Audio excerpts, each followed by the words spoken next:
Welcome to زیش stories. یہ کہانی ہے کومل کی۔ کومل کو اپنے سسرال میں آئے ابھی 1 مہینہ بھی نہیں ہوا تھا، اسی لیے وہ اپنے سسرال والوں کو زیادہ سمجھ نہیں پائی تھی۔ اب رمضان کا مہینہ شروع ہو گیا تھا۔ آج کومل کی اپنے سسرال والوں کے ساتھ پہلی سحری تھی۔ کومل کچن میں آ کر دیکھتی ہے تو وہاں کوئی نہیں تھا۔ وہ سوچ رہی تھی کہ اس کی نند اور اس کی ساس سحری کی تیاری کر رہے ہوں گے، مگر وہاں تو کوئی بھی نہیں تھا۔ تو کومل نے خود سے ہی سحری بنانا سٹارٹ کر دی۔ 1 گھنٹہ گزر گیا مگر ابھی بھی کوئی اس کی مدد کو نہیں آیا۔ گھر میں ایسے سناٹا چھایا ہوا تھا مانو کہ وہاں کوئی رہتا ہی نہ ہو۔ کومل سحری بنا کر ڈائننگ ٹیبل پر لگانے آتی ہے تو اس کے سسرال والے سب کرسیوں پر بیٹھے خراٹے لے رہے تھے۔ کومل سب کو جگاتی ہے، جاگتے ہی وہ سب بنا ایک لفظ بولے سارا کھانا چٹ کر جاتے ہیں۔ کومل کچھ دیر کے لیے کچن میں جاتی ہے تو سب کے سب کرسیوں پر ہی سو گئے تھے۔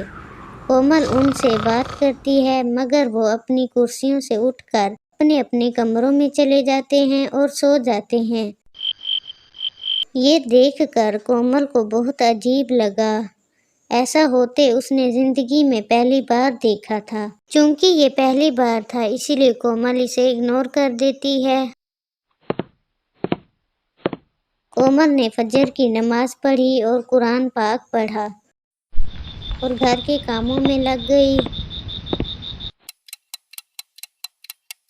دوپہر کے 12 بجنے کو آئے تھے مگر ابھی بھی کوئی اپنے کمرے سے باہر نہیں آیا تھا۔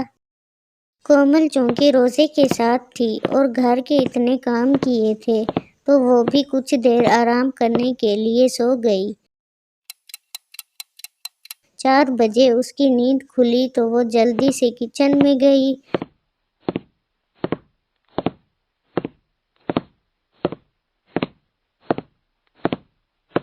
ابھی بھی کچن میں کوئی نہیں تھا اور افطاری کو بس 1.5 گھنٹہ رہ گیا تھا۔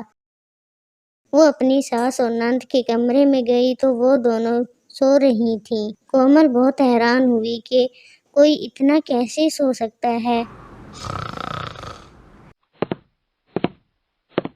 بس پھر کیا تھا، کومل اکیلے ہی افطاری بنا کر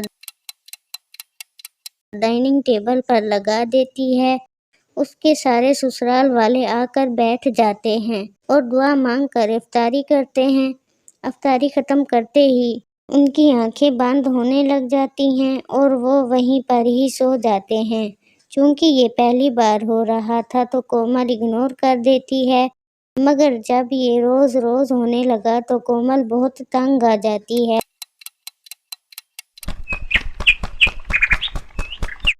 اور اس مسئلے کا حل ڈھونڈنے لگ جاتی ہے۔ اگلے دن وہ ان سب کے لیے چائے بھی بنا کر دیتی ہے مگر اس کا یہ حربہ بھی اس کے کوئی کام نہ آیا۔ کسی نے بھی اس کی چائے نہیں پی۔ بہو، تمہیں کس نے کہا کہ چائے بنا کر لاؤ؟ ہم رمضان میں چائے نہیں پیتے۔ ہاں بھابھی، آپ کو تھوڑا تو سینس ہونا چاہیے تھا۔ اگر ہم رمضان میں چائے پیئیں گے تو ہمیں نیند کیسے آئے گی؟ اور نیند نہیں آئے گی تو ہمیں روزہ لگے گا۔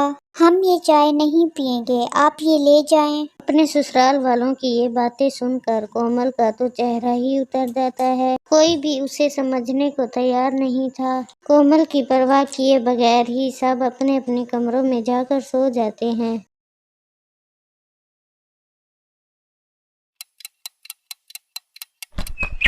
ایک دن کومل کی ماں اور اس کی بھابھی اس سے ملنے اس کے سسرال آتے ہیں تو کومل اپنے من کی ساری بھڑاس نکال دیتی ہے۔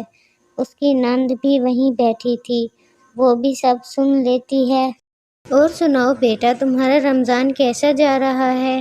سسرال والے تمہیں خوش تو رکھتے ہیں نا بیٹا؟ ہاں نند جی، مجھے اور امی جان کو آپ کی بہت یاد آ رہی تھی، اسی لیے ہم آپ سے ملنے کے لیے آ گئے۔ آپ کے بھائی کو بھی آپ کے بارے میں ٹینشن ہو رہی تھی، اسی لیے انہوں نے آپ کا حال چال جاننے کے لیے ہمیں یہاں بھیجا ہے۔ آپ خوش تو ہیں نا یہاں؟ اپنی ماں اور بھابھی کے بار بار اصرار پر کومل انہیں سب بتا ہی دیتی ہے۔ امی میں تو پریشان ہو گئی ہوں، سحری مجھے اکیلی بنانے پڑتی ہے، افطاری میں اکیلے بناتی ہوں اور ان سب کو میری کوئی پرواہ ہی نہیں ہے۔ سحری سے 15 منٹ پہلے اٹھیں گے، کھانا کھائیں گے اور پھر وہیں پر ہی سو جائیں گے، اور پھر سارا دن یہ لوگ سوتے رہیں گے، اور پھر ٹھیک افطاری سے 10 منٹ پہلے ہی اٹھیں گے، کھانا کھائیں گے اور پھر اپنے کمرے میں اکیلی ہی سارا گھر سنبھالوں، کھانا بناؤں، صفائیاں کروں، عبادت کروں۔ یہ تو جناب ایسے روزہ رکھتے ہیں جیسے احسان کر رہے ہوں۔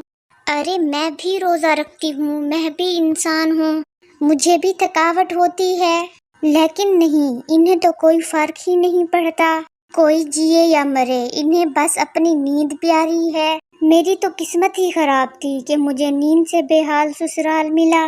میں تو امی بہت تھک گئی ہوں، اب مجھ سے اور برداشت نہیں ہوتا۔ یہ کہہ کر کومل رونے لگ جاتی ہے۔ کومل کو یوں روتا دیکھ کر اس کی ماں اور بھابھی دونوں بہت پریشان ہو جاتی ہیں۔ کومل کی یہ باتیں دروازے پر کھڑے ان کے ساس سسر بھی سن رہے تھے۔ وہ اندر آ کر کومل سے کہتے ہیں، کومل بیٹا، ہمیں معاف کر دو، ہم تمہیں سمجھ نہیں پائے، جانے انجانے ہم نے تمہیں بہت تکلیف دی ہے۔ ہاں کومل بہو، ہمیں معاف کر دو، ہم سے بہت بڑی غلطی ہو گئی، ہم آپ سب سے معافی مانگتے ہیں اور ہم تم سے وعدہ کرتے ہیں کہ ایسا دوبارہ کبھی بھی نہیں ہوگا۔ ہاں کومل بھابھی، مجھے بھی آپ معاف کر دیں، میں نے بھی آپ کے ساتھ بہت برا رویہ رکھا۔ کومل ان سب کو معاف کر دیتی ہے۔ اب کومل بہت خوش تھی کیونکہ اس کے سسرال والے اس کا بھرپور ساتھ دیتے تھے۔